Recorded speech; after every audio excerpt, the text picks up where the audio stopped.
Bonjour à vous. Donc l'objet de ce webinaire est la norme ISO 50001, donc un outil de pilotage permettant de réaliser donc, des économies d'énergie. Et nous verrons donc, voilà, tout au long de ce webinaire quels sont les intérêts finalement à la mise en place d'une telle norme au sein d'une organisation. Avant de commencer, je serai donc moi accompagné de Caroline Hay donc pour cette présentation, donc qui est responsable du pôle accompagnement au sein de Roseau et donc qui intervient dans le cadre accompagnement à la mise en place de systèmes de management d'énergie, donc ISO 50001. Et moi-même, donc Thomas Ferrand, donc je suis responsable de développement, donc en charge du développement de l'ensemble des activités de la société, et j'interviens également dans la mise en place plutôt sur la partie technique. Donc, il y a un peu plus de participants qui viennent de nous rejoindre. Donc, ce que je vous propose, c'est qu'on démarre. Donc, déjà, un sommaire pour ce webinaire. Donc, avec dans un premier temps une première partie sur l'ISO 50001 après un audit énergétique. Ensuite, un focus sur la subvention pro-SME. Ensuite, on regardera la nouveauté de la version 2008 de la norme. Ensuite, un focus sur la nouvelle exigence, sur la surveillance et le mesurage. Ensuite, on finira sur la partie présentation de Roseau, donc on a volontairement mis à la fin. Et comme je vous disais, donc un temps de questions-réponses. Donc pour commencer, l'ISO 50001 après un audit énergétique. Donc vous allez me dire pourquoi ici on parle à la fois d'audit énergétique et d'ISO 50001. Donc la première raison, c'est qu'il existe une directive européenne donc, qui date de 2012, et donc en fait qui incite, enfin qui oblige les grandes entreprises à réaliser un audit énergétique réglementaire. Donc aujourd'hui, le seul cas d'exemption possible, c'est la certification ISO 50001. Aujourd'hui, si vous voulez ne pas réaliser donc, cet audit énergétique réglementaire, donc qui date de 2015, la première vague, vous avez la possibilité de faire certifier votre entreprise ISO 50001. Donc par rapport à cette certification, elle va couvrir l'ensemble de votre facture, ce qui fait qu'aujourd'hui, on rentre dans une deuxième phase, puisque l'audit énergétique a une date de validité de 4 ans, ce qui fait qu'aujourd'hui, les entreprises posent la question de l'audit énergétique vers l'ISO 50001. Donc ça, c'est la première raison. Et la deuxième raison, c'est que l'audit énergétique, c'est une étape clé de l'ISO 50001 pour différentes raisons. La première, c'est qu'elle permet d'accéder à la mesure du potentiel d'amélioration, notamment par le développement d'un plan d'action.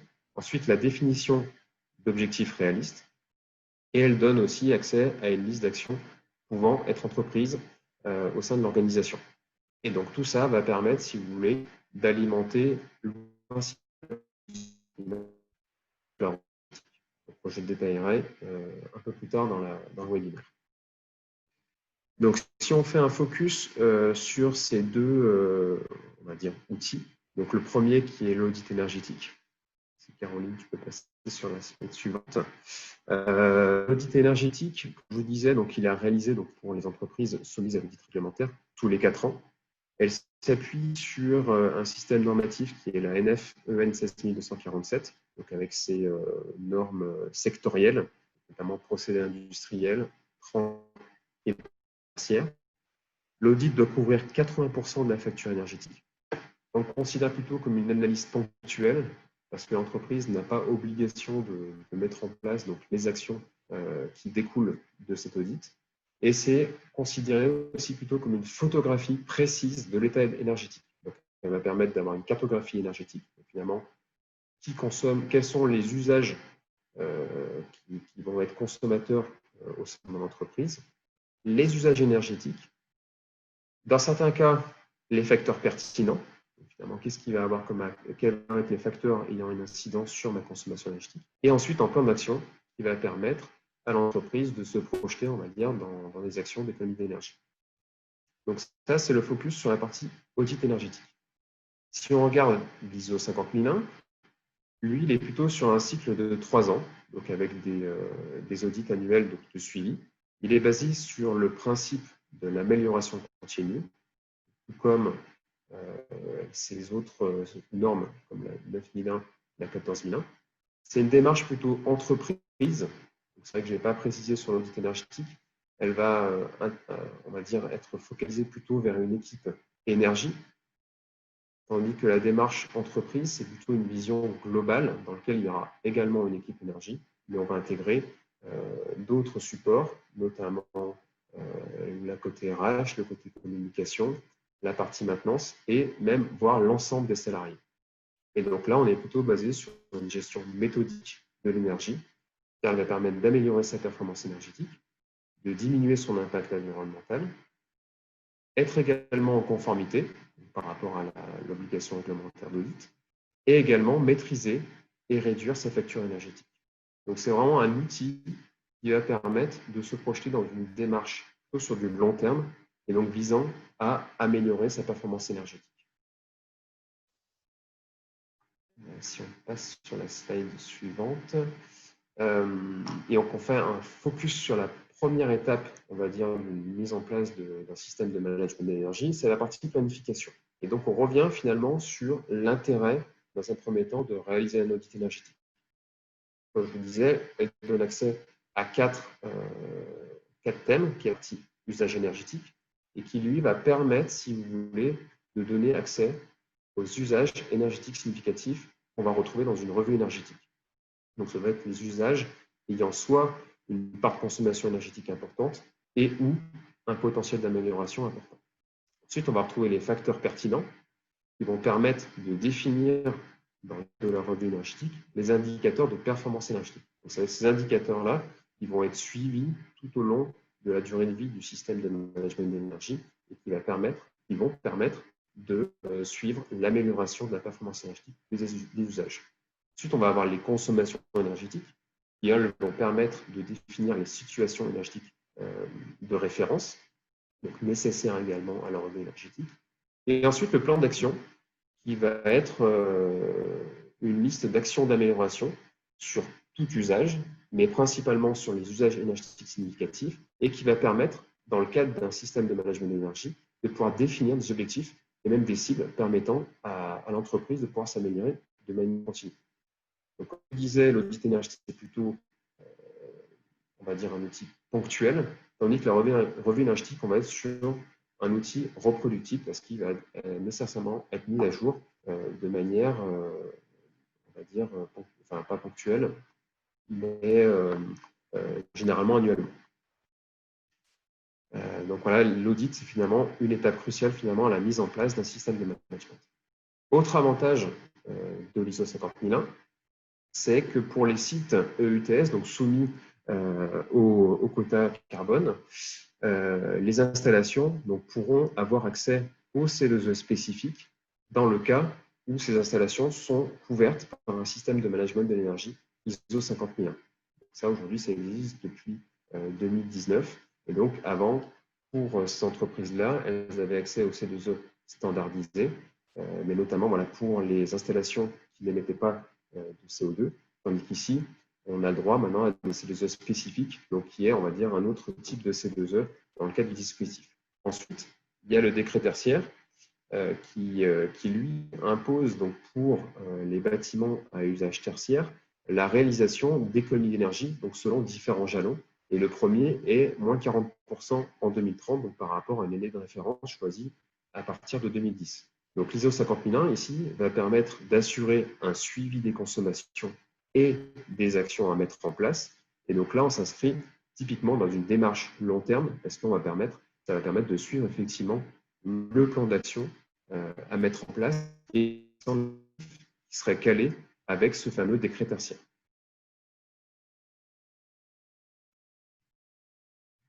Donc là, je vais laisser la parole à Caroline qui va faire un focus donc voilà, sur la subvention ProSME. Oui, donc merci, bonjour à tous. Donc effectivement, je vais faire un focus sur ProSMEN. Donc, L'idée de ce programme, donc comme a présenté Thomas en amont, l'ISO 50001, l'idée c'est vraiment de se lancer dans une démarche vertueuse.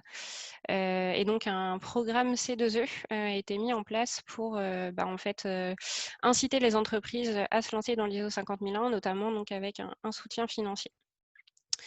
Aujourd'hui, on est dans la deuxième phase du programme qui a débuté en 2016.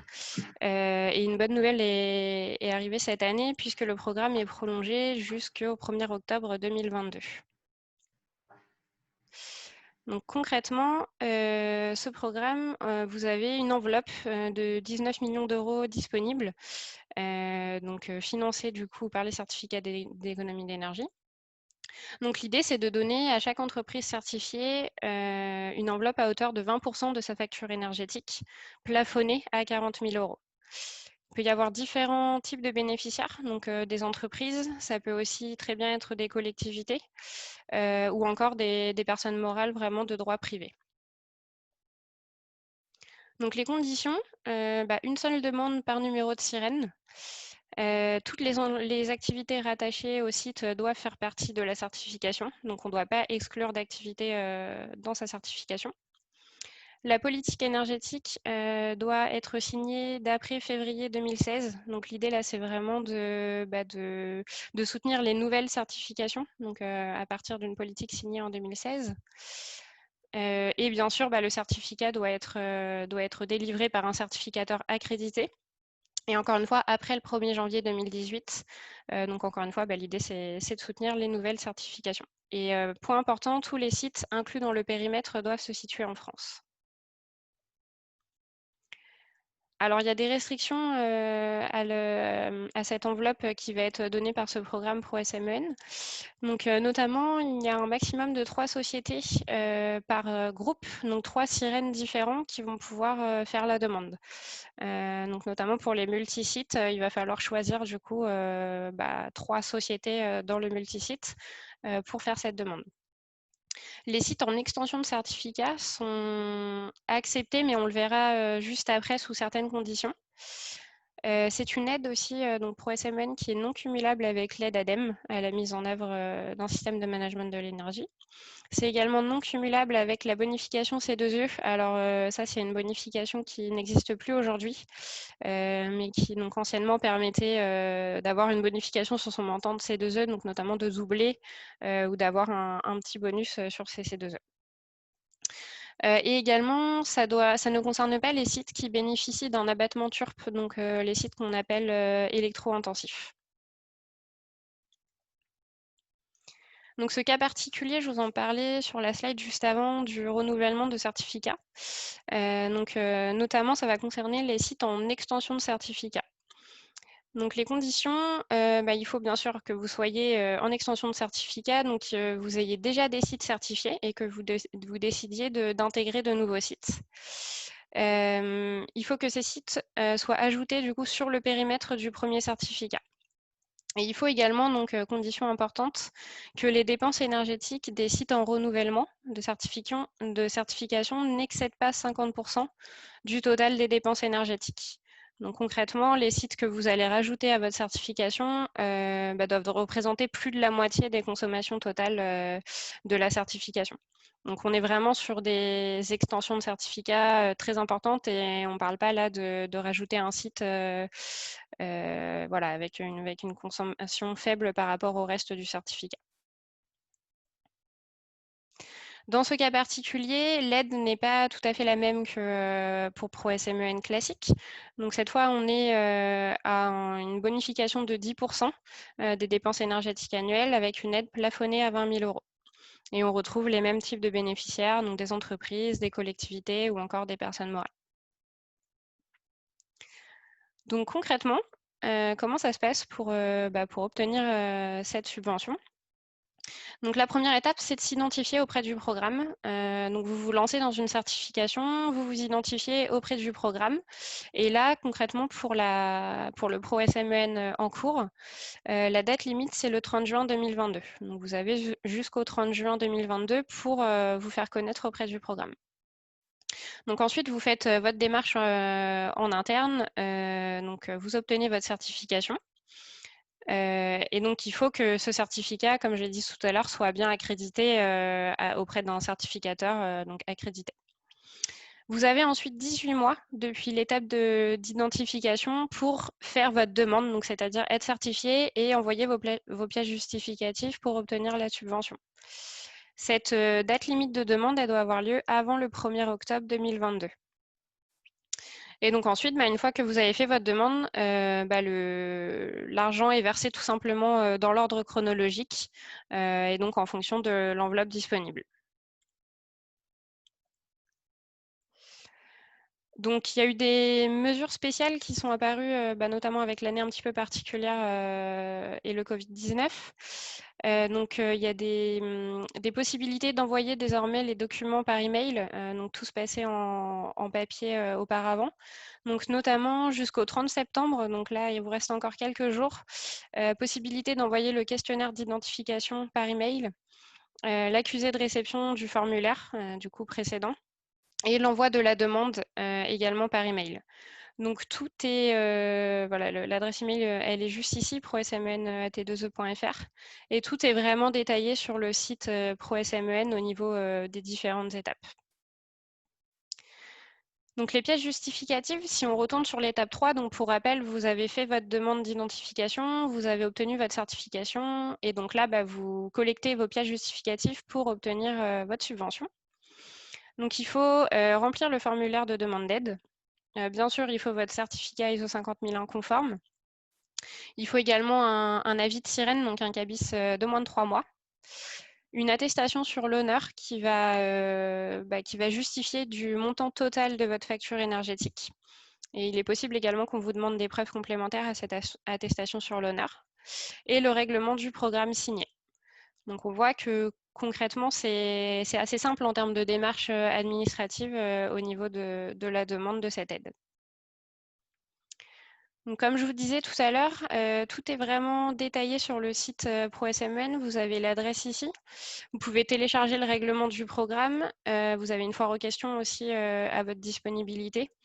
Et vous pouvez retrouver un guide ADEME pour vous aider ensuite dans la mise en place d'un système de management de l'énergie.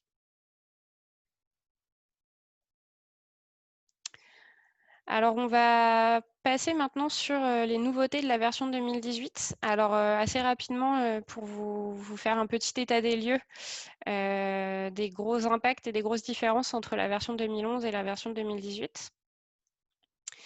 Donc déjà, sur le contexte de la vie d'une norme, et donc plus particulièrement de l'ISO 50001, donc la version 2018, elle était déjà en conception dès tout début 2016.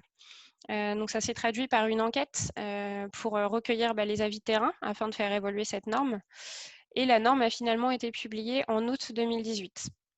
Donc dans le contexte de la vie d'une norme, en fait, on est vraiment dans l'amélioration continue, donc c'est en perpétuel réexamen. Donc on sait que d'ici à quelques années, on aura une norme ISO 50001 qui va être encore amenée à évoluer. Donc cette norme ISO 50001 version 2018, elle a été mise sur la structure HLS, ce qu'on appelle. Donc notamment, c'est la même structure qu'on va retrouver pour les normes 9001 pour la qualité et 14001 pour l'environnement. Donc l'idée, c'était d'harmoniser aussi ces différents systèmes et notamment de faciliter la mise en place terrain pour les entreprises qui sont potentiellement déjà certifiées 9001 ou 14001. Donc, on va retrouver 3 premiers chapitres sans exigence, mais qui vont apporter des précisions importantes sur les termes et définitions qu'on va retrouver, le domaine d'application lié à cette norme. Un chapitre 4 qui est lié au contexte de l'organisme, qui est commun aussi aux 9001 et 14001. Et qui va du coup induire en fait une analyse stratégique au niveau de l'entreprise qui va impacter ensuite l'ensemble du système de management de l'énergie. Et ensuite, concrètement, à partir du chapitre 5, donc chapitre 5 à 10, on est vraiment dans ce qu'on appelle le PDCA, donc l'amélioration continue. Et donc là, on va retrouver les différentes exigences liées à l'énergie. Donc ce que je vous disais tout à l'heure, le but de cette harmonisation, c'est vraiment de fournir un ensemble commun d'exigences cohérent entre ces différentes normes. de faciliter la lecture. Tout a été traduit sur les mêmes chapitres sur ces différentes normes et d'intégrer le système de management dans les processus métiers. Donc, on est vraiment dans une intégration du système dans la manière de fonctionner de l'entreprise. Donc, on retrouve sur ce schéma le PDCA, donc avec la planification, la mise en œuvre, l'évaluation de la performance, donc la vérification et l'amélioration. Au milieu, on a mis un cercle leadership. L'idée, c'est vraiment d'avoir ce leadership tout au long du système et donc cet impact que va avoir la direction sur le système. Et donc, sur ce carré blanc autour du cercle, on retrouve le contexte de l'organisme. Donc, cette analyse stratégique au niveau des enjeux de l'entreprise qui va permettre ensuite d'impacter le système de management de l'énergie. Alors ici, on retrouve une slide donc un peu lourde, certes, mais ça permet d'avoir une vision très globale de l'ensemble des chapitres de la norme.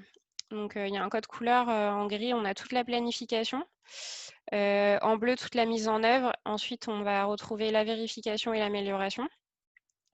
Et en fait, ça fait le parallèle entre la version 2011 et la version 2018, avec notamment ces petites pastilles que vous retrouvez dans chaque case.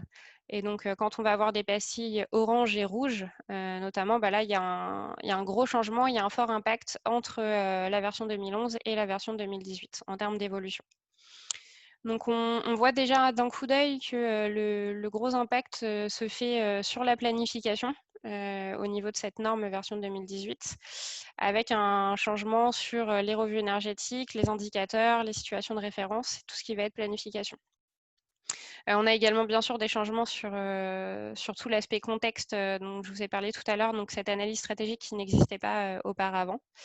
Et l'impact de la planification se retrouve sur la surveillance, forcément, donc dans la partie vérification. Donc aujourd'hui, on va détailler simplement la partie planification. Voilà, pour vous donner un peu plus de clés sur les changements entre la version 2011 et la version 2018. Donc sur ce chapitre 6, planification, donc notamment sur la revue énergétique. Il va être demandé d'analyser les usages et les consommations énergétiques. Il y a un accent qui est mis notamment sur la partie mesure et donc source des données. Donc Thomas en parlera un peu plus en détail tout à l'heure. L'idée, c'est vraiment de se baser sur des données de consommation réelles et de moins en moins de l'estimation. Il y a aussi un travail qui va être demandé dans cette nouvelle version d'identifier ce qu'on appelle les facteurs pertinents. Donc, qu'est-ce qui va impacter mes consommations et comment je vais prouver que ces facteurs qui impactent mes consommations sont bien pertinents. Donc, ça va forcément du coup impacter des modifications sur tout ce qui va être indicateur et situation de référence. Donc, notamment, on va, dans la revue énergétique, faire cette étude, trouver des facteurs pertinents. Et donc, l'idée, ça va être de prendre en compte ces facteurs pertinents dans la construction de nos indicateurs.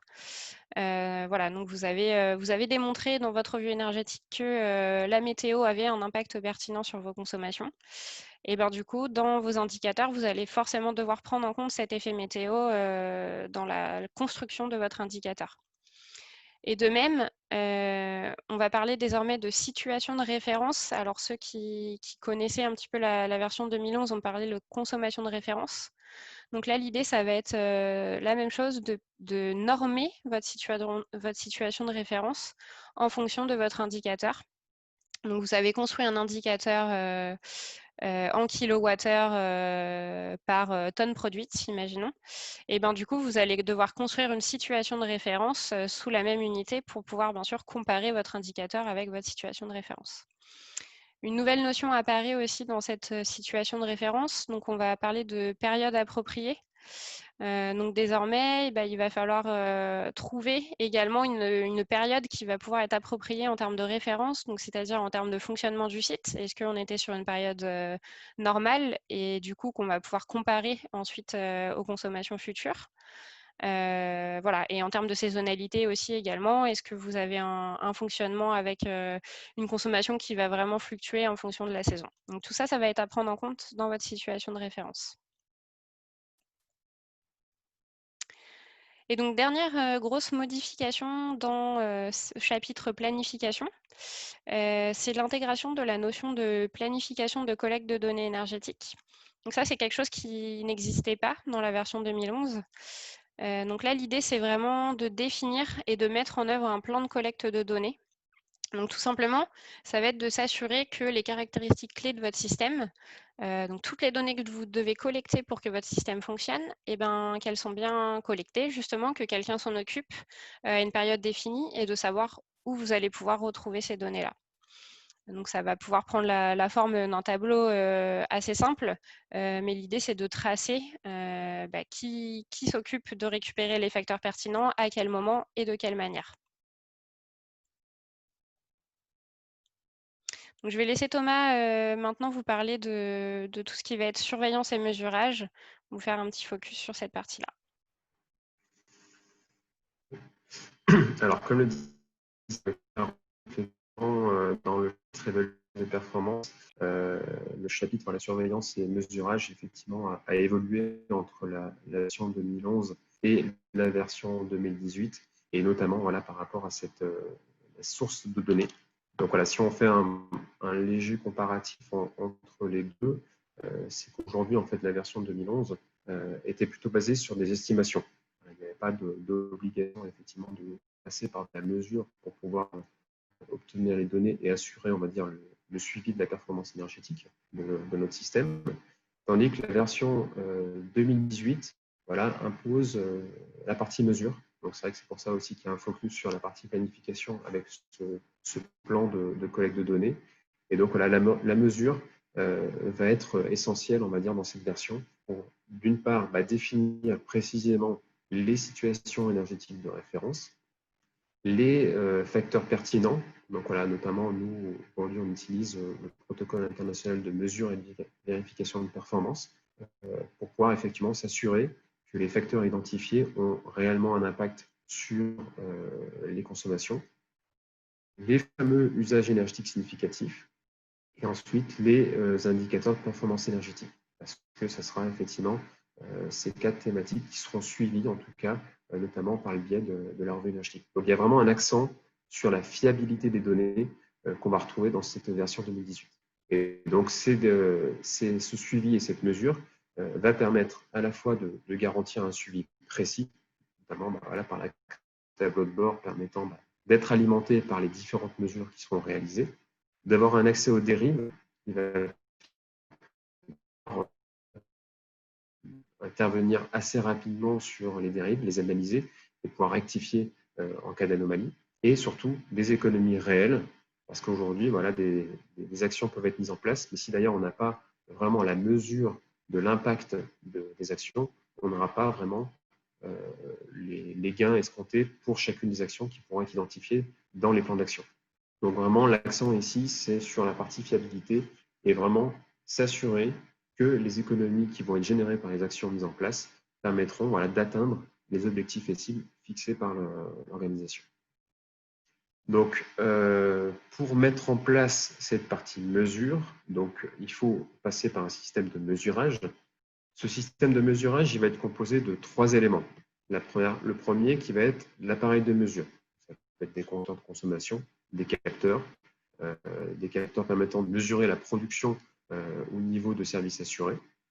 Ensuite, un moyen de relève et d'historisation, tout ce qui va être communication filaire, radio, concentrateur, et un moyen d'analyse d'affichage, donc qui va être typiquement un logiciel de suivi énergétique. Donc l'ensemble de ces 3 éléments va permettre de constituer un système de mesurage et dont l'objectif va être de mesurer, suivre les indicateurs de performance énergétique. Et donc là, c'est vraiment une étape clé, en tout cas, pour pouvoir s'assurer qu'on suive correctement les IPE et surtout que la norme voilà, soit bien en place et qu'on puisse voilà, effectivement s'assurer de cette évolution. Dans le cadre de ce système de mesurage, le dispositif des C2E a créé une fiche, donc la 1 du T 134, donc son nom est orienté pour l'industrie, et donc il va vraiment permettre de participer au financement de la mise en place de mesures. Donc, il peut s'appliquer sur la mise en place soit une partie qui peut être existante si c'est conforme à la fiche, soit la mise en place d'un nouveau système avec la validation d'un professionnel. Donc, à savoir qu'il faudra établir une étude énergétique au préalable pour que le système soit éligible à la fiche. Donc, ce système de mesurage, comme je vous disais, il y a 3 éléments. La partie comptage, donc hors fournisseur qu'on retrouve généralement au sein des différentes entreprises, les moyens de relève automatisés et le logiciel de suivi, donc hors tableur, avec les fonctionnalités précises qui permettront de remonter et suivre les indicateurs de performance énergétique, et donc qui vont être issus de capteurs et facteurs d'influence, et donc qui va mesurer aussi, qui va être attaché à 5 usages énergétiques significatifs, donc la production et distribution de chaleur, la production et distribution d'air comprimé, la production et distribution de froid, procédés industriels thermiques ou électriques ou autres systèmes motorisés. Donc voilà, après vous pouvez trouver effectivement plus de détails sur cette fiche, donc notamment en allant voir sur la fiche indiquée 134. Donc si tu poursuis. Donc voilà, c'est vraiment, on va dire, le focus qu'on va faire sur cette partie mesurage. Donc on va retrouver sur la partie surveillance de normes. Donc voilà, on a fini donc la partie présentation sur la partie 250 000 et des intérêts de mettre en place un tel système. Ce que je vous propose, c'est de passer à la présentation de l'entreprise, donc de Roseau. Donc Roseau, c'est une société de conseil spécialisée en performance énergétique. On accompagne les entreprises et les organisations à réduire leur consommation énergétique et leur empreinte environnementale. On existe aujourd'hui depuis 2010 sous le nom initialement d'Invantage Énergie Environnement. En 2013, on a créé différents entreprises, notamment Nantes, Lyon, Marseille. Nous sommes passés de 3 collaborateurs à 20. En 2017, on s'est filialisé en créant Roseau. Nous sommes passés à 40 collaborateurs et aujourd'hui, nous fêtons nos 10 ans avec un effectif d'environ une cinquantaine de personnes. Nouvelles offres que je vais vous détailler juste après. Du point de vue chiffres, aujourd'hui, donc on compte 6 agences. En France, la maison mère est basée à Paris. On a ensuite 4 agences en région, donc notamment Nantes, Lyon, Marseille et depuis peu Bordeaux. Et donc, on a une agence à Barcelone pour accompagner nos clients ayant des filiales espagnoles. Nous comptons actuellement 372 clients répartis sur 5 secteurs d'activité, tertiaire, industriel, résidentiel, transport et agricole. Et l'ensemble de notre offre sont organisés sous forme de 3 pôles d'expertise que je vais vous présenter juste après. Donc, technique, financement, accompagnement.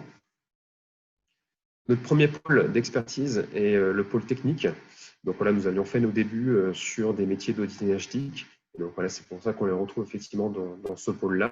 Et donc a pour vocation de pouvoir identifier des gisements d'économie d'énergie permettant, des actions d'économie d'énergie permettant à nos clients de pouvoir réaliser donc des économies d'énergie. Donc on va retrouver des études plutôt spécifiques sur des installations d'air comprimé, de production de froid, de production de chaleur, et après les audits plutôt globales sur l'ensemble du site, notamment les audits réglementaires. Un focus sur toute la partie études de faisabilité sur les énergies renouvelables, principalement photovoltaïques. Un volet sur la science et la maîtrise d'ouvrage, permettant finalement d'accompagner nos clients dans le déploiement de leur plan d'action. Et ensuite un volet location matérielle, donc qui met l'accent sur l'ensemble de nos prestations qui sont instrumentées. Donc, on revient finalement sur la partie mesure et fiabilité des données. Ensuite, un deuxième pôle financement, dans lequel on va retrouver des prestations de certificats d'économie d'énergie. Donc aujourd'hui, on est une société indépendante où on monte effectivement les dossiers éligibles au C2E. On accompagne également les entreprises dans le déploiement de leur CPE, donc les contrats de performance énergétique, qui était le thème de notre précédent webinaire, et autres financements. On accompagne également les entreprises dans leur stratégie d'achat d'énergie, notamment en réalisant pour eux leurs différents appels d'offres, que ce soit sur la partie électricité ou gaz. Et également, on les accompagne aussi dans l'analyse technique des écotaxes pour travailler sur l'optimisation de leur facture énergétique. Et notre dernier pôle, donc, qui correspond finalement à l'objet de ce webinaire, où on accompagne les entreprises à la mise en place de leur système de management de l'énergie ISO 50001.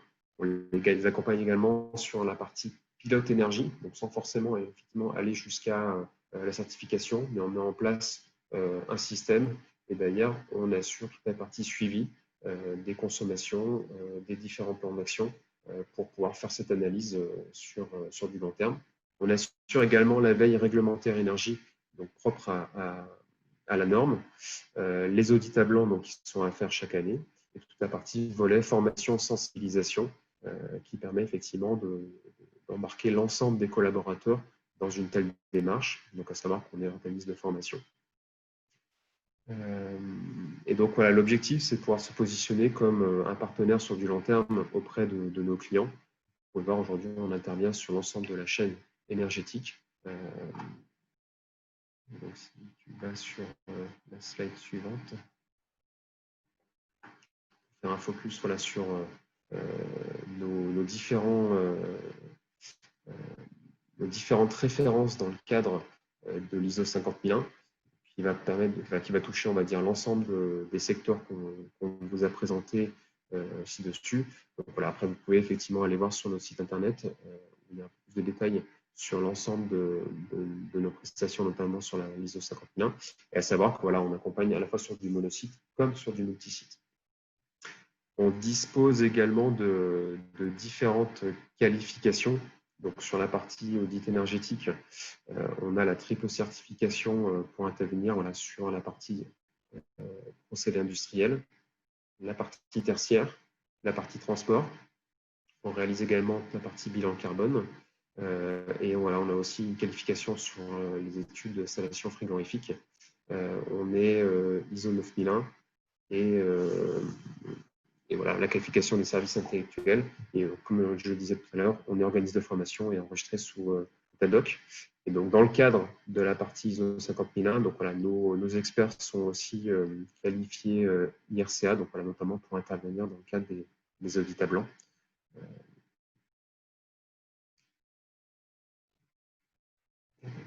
Pour finir, donc voilà, vous retrouvez l'ensemble de nos coordonnées pour, voilà, si vous souhaitez effectivement poursuivre les échanges par la suite.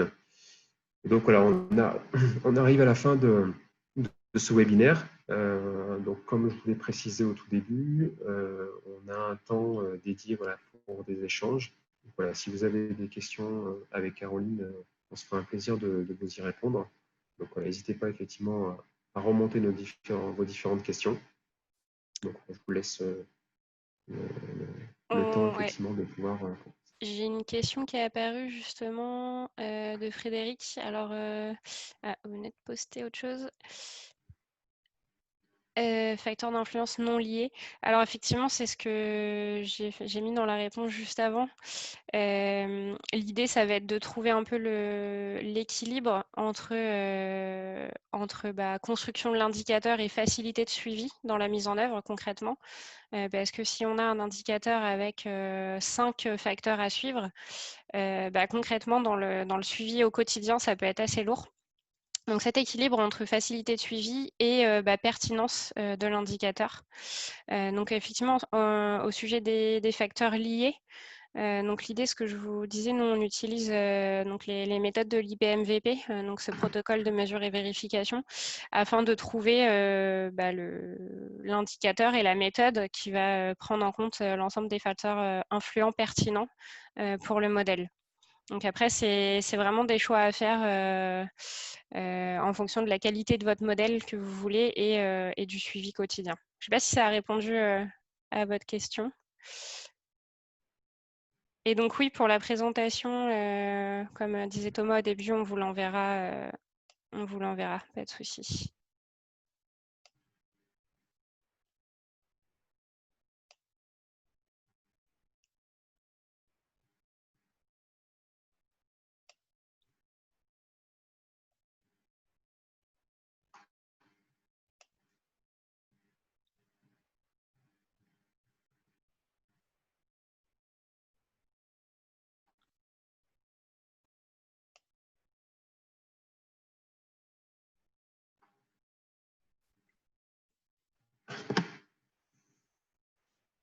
Donc, n'hésitez pas à nous poser vos questions.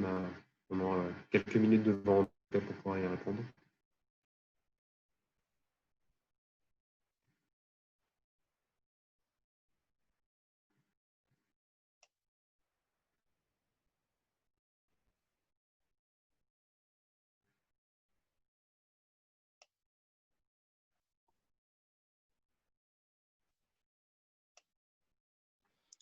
Thomas, je te laisse peut-être répondre à Oui. Estelle. Que la production de froid et de chaleur inclut-elle la climatisation? Alors, effectivement, la production de froid, elle va être à destination, on va dire, de plusieurs usages. Effectivement, bon, la partie climatisation, c'est un usage, on va dire, l'utilisation finale. Donc, effectivement, la climatisation va être intégrée à cette partie de production de froid et de chaleur. Sachant que la climatisation, comme je disais, voilà, c'est vraiment la partie utilisation finale. Après, ça peut être dédié à de la production. Process.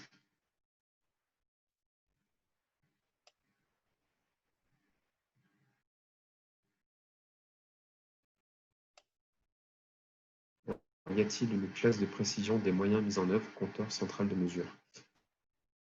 Pas à ma connaissance. Il faudrait éventuellement peut-être faire un focus sur la partie fiche, la 1 du T134, mais à ma connaissance, il ne me semble pas qu'elle précise les classes minimum, on va dire, pour les différents compteurs et centrales de mesure qui permettront effectivement de donner accès à la mesure. Mais ça, je le note et je tâcherai d'y répondre voilà, si je trouve d'autres précisions, effectivement, et je l'intégrerai dans le compte rendu.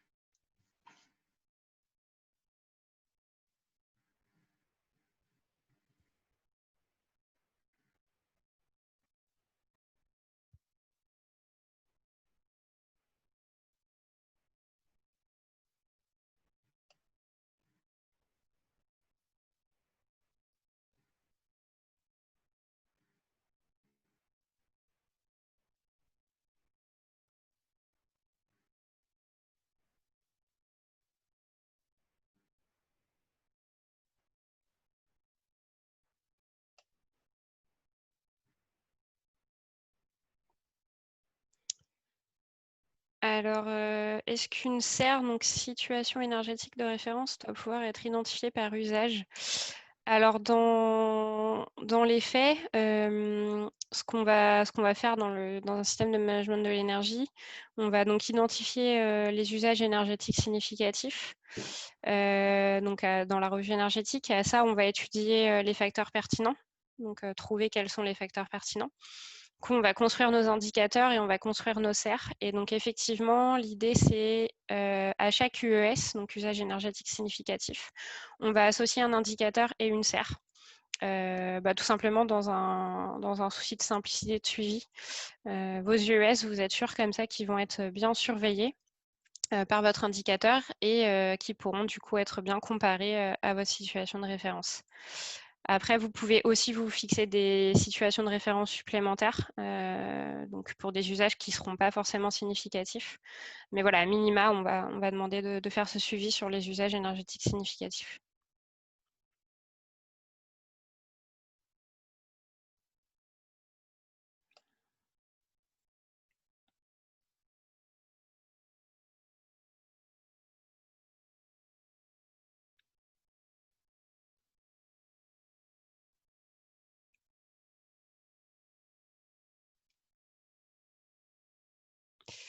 Alors pour la dernière question, au niveau des dispositifs réglementaires, si vous parlez de ProSMEN, non. Donc je ne sais pas si vous voulez parler de ça pour la subvention pour l'ISO 50001.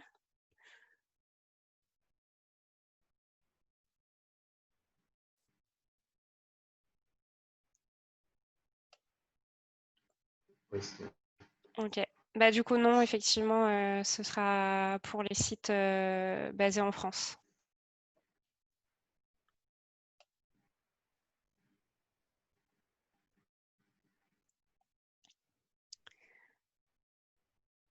Et donc, comment peut-on justifier de la bonne situation de référence? Tout le travail va consister à ce qu'on disait tout à l'heure, déterminer les bons facteurs pertinents. Donc ensuite, ça va nous permettre de construire ces indicateurs et du coup de normer les serres en fonction. Et après, le travail supplémentaire pour la situation de référence, ça va être de se baser sur une période pertinente. Donc en gros, vous avez un peu de possibilités. Soit vous vous basez sur des consommations réelles. Donc par exemple, vous vous dites votre année 2018, c'était une année pertinente en termes de profil de consommation. Donc je me base sur ces consommations que je norme avec mes facteurs et je construis ma serre comme ça. Soit vous construisez un modèle de consommation en fonction des facteurs que vous avez identifiés. Vous allez pouvoir modéliser votre consommation, on va dire type. Et du coup, c'est ce modèle de consommation qui vous servira de situation de référence. Ça va dépendre aussi un peu de la maturité du site sur la gestion énergie, du nombre de facteurs aussi à prendre en compte. Voilà, donc c'est vraiment, ça varie en fonction des sites.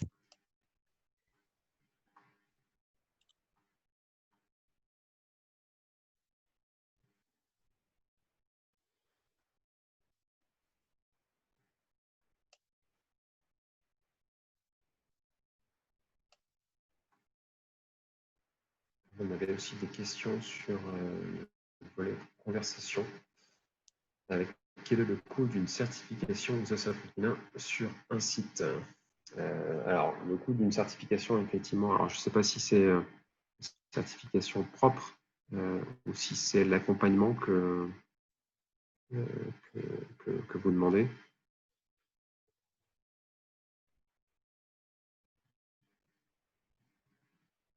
Je ne sais pas si Robin Poignet est présent. Certification propre. Alors, je ne sais pas si toi, Caroline, tu as les éléments. Effectivement, ça peut pas mal varier en fonction du nombre de sites à auditer notamment. En gros, il va y avoir la partie accompagnement, bien sûr, si vous vous faites accompagner par un bureau extérieur. Vous, la partie temps passé en interne. Donc ça, on estime que pour la mise en place d'un système, il va falloir compter quasiment un ETP. Sur cette mise en place du système. Donc ça peut être réparti sur une équipe, mais en termes de plan de charge. Donc plus le coût de l'accompagnement et aussi surtout le coût de l'audit. Donc si vous avez un site à certifier, en termes d'audit, ce sera forcément moins cher que si vous êtes un multisite. L'auditeur devra faire un échantillonnage et se déplacer sur les différents sites. Donc ça varie beaucoup en fonction du périmètre de certification. Mais l'idée, c'est vraiment que notamment ProSMN que j'ai présenté, que ça incite les entreprises et du coup que ça couvre les coûts de certification. Donc voilà, ProSMN, il faut garder en tête que c'est 20% de votre facture énergétique. Généralement, les entreprises plafonnent à 40 000 €. Donc ces 40 000 € vont vous permettre de couvrir les coûts d'accompagnement et d'audit à minima pour la mise en place de l'ISO 50001.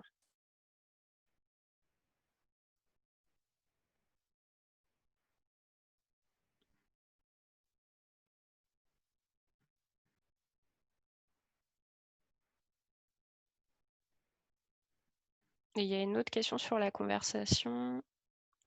Thomas, je te laisse peut-être répondre. Oui. Effectuez-vous des audits énergétiques en dehors de l'Europe? On peut. On va dire qu'on n'a jamais eu l'occasion, effectivement, de rester, on va dire, dans les pays dans lesquels nous sommes implantés, donc France et Espagne. Mais après, c'est effectivement une possibilité à discuter.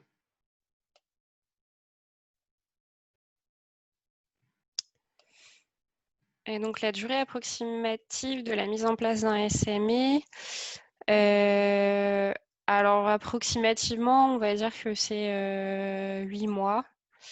Après, voilà, encore une fois, c'est très approximatif. Ça dépend pas mal de la maturité déjà de l'entreprise qui va se lancer dans l'ISO 50001, du périmètre. Si, comme disait Thomas au début de la présentation, la base de l'ISO 50001, c'est de réaliser un audit énergétique, donc d'avoir ce bilan des consommations et l'identification des opportunités d'amélioration. Donc déjà, si on est sur une entreprise qui a déjà réalisé ça et qui se lance dans l'ISO, ça va permettre de réduire les délais. Voilà, mais s'il faut reprendre le travail à la base sur cet audit énergétique, oui, il faut bien compter 8 mois pour mettre en place un système complet.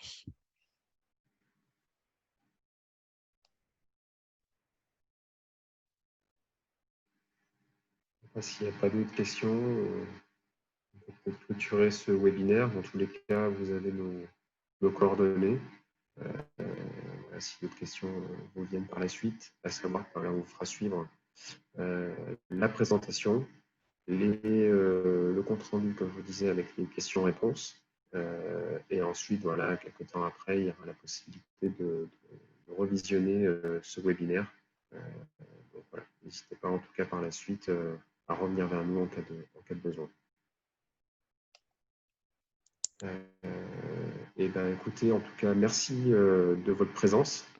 Merci pour ces différents échanges à la fin. Et puis, on vous souhaite à tous une bonne journée. À Merci, bientôt. bonne journée à tout le monde. Au revoir. Ouais.